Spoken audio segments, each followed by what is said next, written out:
Every year in the UK, hundreds of thousands of people in their 60s and 70s sell the family home they've lived in for decades, bank what looks like a significant and clearly defined sum, and buy something smaller. On paper, this is one of the cleanest and most straightforward financial decisions available to an older homeowner. Unlock equity, reduce maintenance, free up cash for retirement income or inheritance, and move into something more manageable. In practice, a meaningful number of these downsizing moves go wrong in ways that can't easily be reversed, leaving the people who made them in a worse financial and personal position than if they'd stayed put.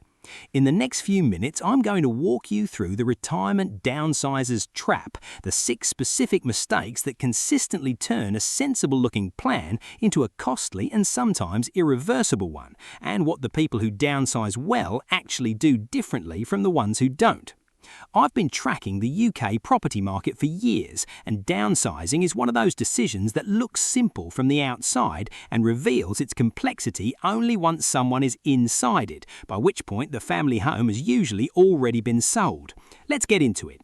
It's worth naming the emotional context before going into the financial mechanics, because downsizing is rarely a purely rational financial decision, and the emotional dimensions of it shape the mistakes that get made. Selling the family home after 20, 30 or 40 years involves a significant identity shift, not just a property transaction. The home where children grew up, where the family gathered, where decades of life happened, is a deeply personal asset in a way that a financial analysis doesn't capture. That emotional weight makes downsizers susceptible to a specific set of errors: moving too quickly to escape the emotional difficulty of staying, choosing a new property based on how it feels in a viewing rather than how it will function over 20 years, and framing the decision as primarily financial when it's equally about identity, social connection, and proximity to the people who matter most.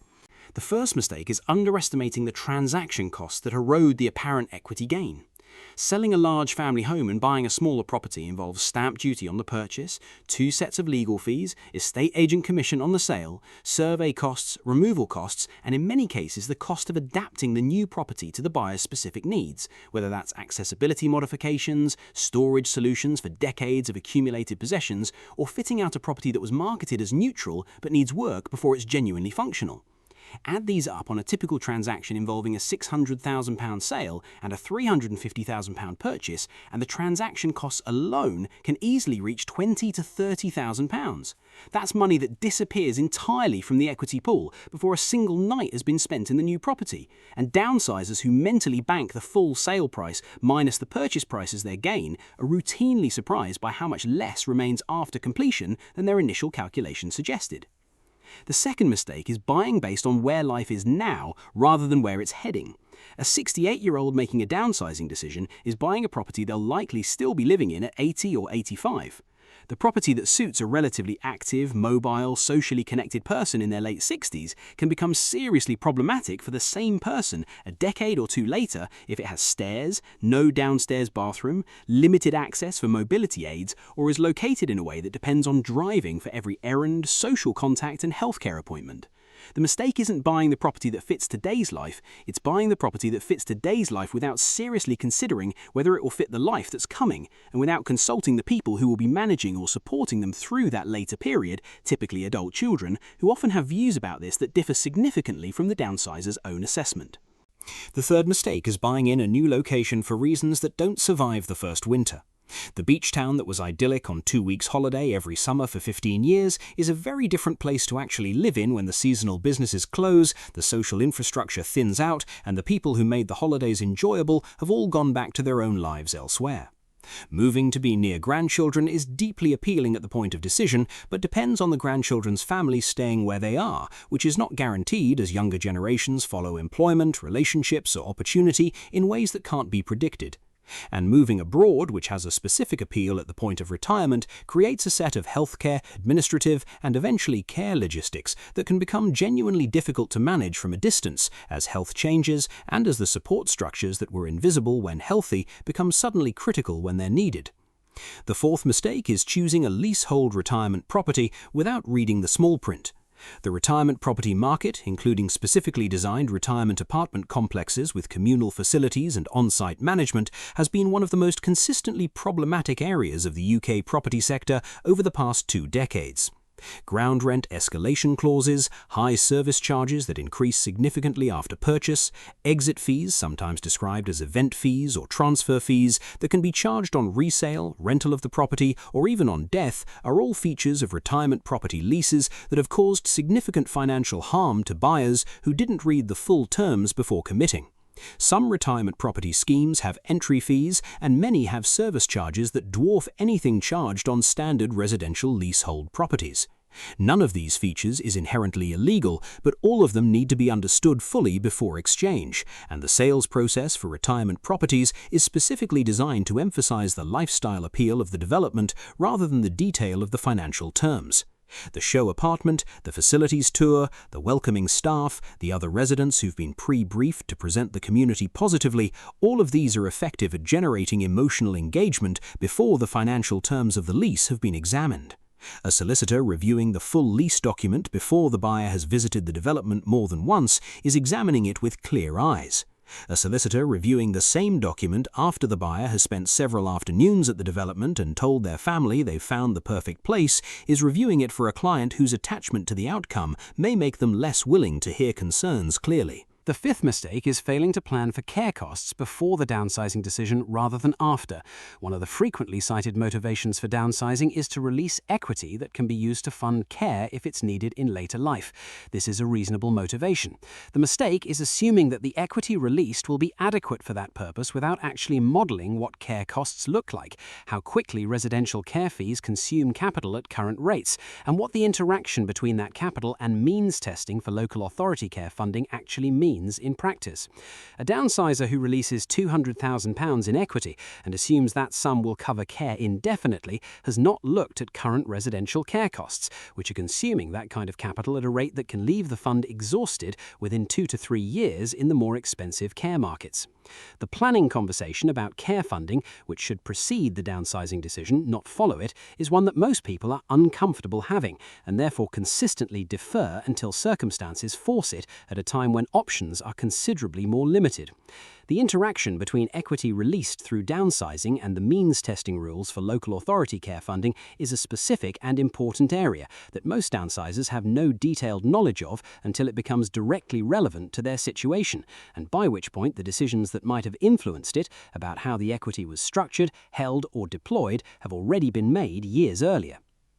The sixth mistake is selling the family home in a weak local market to buy in a strong one. The property market doesn't move uniformly, and the timing of a downsizing move can have a significant effect on the financial outcome, depending on the relative market conditions in the selling and buying locations. A downsizer selling in a softening regional market and buying in a more resilient urban or commuter market can find that the gap between sale price and purchase price is considerably wider than they expected, because the market that made their family home look valuable has weakened, while the market where they want to buy has remained firm. Getting the transaction sequencing right, understanding whether to sell first or buy first in current conditions, and having a clear view of both local markets rather than national averages can make a meaningful difference to the financial outcome of the move. In a market environment where regional prices are diverging, with some areas having softened from their pandemic peak while others have remained more resilient, the specific pair of markets involved in a downsizing move, selling location and buying location,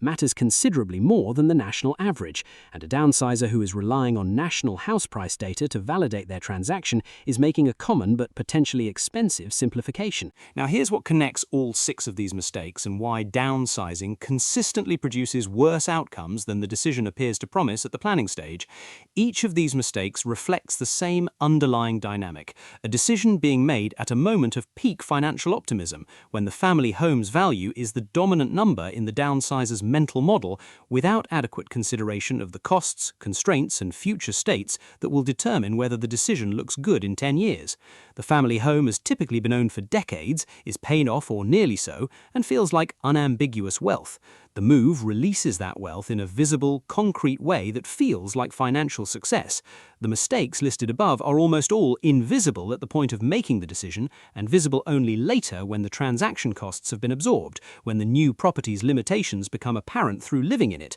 and when the equity that felt unlimited starts to deplete against real costs. The asymmetry between the visibility of the gain and the invisibility of the mistakes is what makes downsizing consistently more financially disappointing than it appeared in the planning stage, even for people who made the decision thoughtfully and without obvious error. Here's what nobody puts together properly. The people who downsize well almost universally describe the decision as something they took much longer to make than they initially thought they would, involved more people in than they originally intended, and researched more thoroughly than they expected to need to. They spent time in their proposed new location across different seasons before committing. They had specific conversations with their adult children about the practical implications of the move. They read the full lease for any retirement property before instructing a solicitor, and they modeled the numbers fully, including transaction costs and care cost scenarios, before treating the sale proceeds as available capital. The people who downsize badly almost universally describe a process that moved faster than they intended, in conditions that felt urgent, with less consultation of the people who would eventually be affected by the decision. The trigger for urgency is often a health event, the death of a spouse, a fall, a diagnosis, or a period of difficulty maintaining the family home that creates a sense that something must happen quickly. Those are precisely the conditions under which the 6 mistakes above are most likely to be made, because the emotional and practical pressure to act reduces the quality of the decision-making at exactly the moment when the decision is most consequential. Here's how this plays out for downsizers who approach it properly. They plan the move 18 months to 2 years before they intend to execute it, giving them time to research locations properly, consult family, model financial scenarios, and avoid being forced into a rushed decision by a specific trigger. They use a financial advisor who specializes in later life planning rather than a general mortgage broker, specifically to model the interaction between the downsizing proceeds, state pension entitlements, care cost scenarios, and means testing rules. And where a retirement property is being considered, they instruct a solicitor to review the full lease before visiting the development more than once, because understanding the financial terms before developing emotional attachment to the lifestyle is considerably easier than understanding them after. Here's how this plays out at the market level. The downsizing market in the UK is large and growing as the post-war generation moves through their 70s and 80s, and the range of products marketed at this demographic, from standard smaller properties to purpose-built retirement communities to equity release products, will continue expanding. Expect the retirement leasehold property sector to face increasing regulatory scrutiny as awareness of exit fees and service charge inflation grows, and expect the financial services sector to continue developing products aimed at the equity-rich, cash-moderate older homeowner, not all of which will be in that homeowner's best interests. The downsizers who navigate this landscape best will be the ones who take considerably longer to make the decision than the market and the sales process are designed to encourage, and who involve considerably more professional and family input than the transaction feels like it needs. The financial services sector's interest in the equity-rich older homeowner is growing at exactly the pace at which that population is growing, and not every product or advisor targeting this demographic has the downsizer's best long-term interests as their primary concern. If you are considering downsizing in the next few years, the most valuable thing you can do before any other step is to sit with the specific 6 mistakes in this video and assess honestly which of them applies to your current planning. The transaction costs are easy to underestimate, the future life projection is easy to get wrong, the retirement property small print is easy to miss, the care cost modeling is easy to defer. None of these are complicated to address in advance, and all of them are considerably harder to address after the decision has been made. The Hammerley home that enabled the downsizing is gone once it's sold, the proceeds can't be unwound, the new property can't easily be returned, and the care cost implications of how the equity was structured can't be reversed. Getting the decision right in advance, even if that means taking considerably longer than feels comfortable, is almost always less costly than discovering the mistakes after the fact.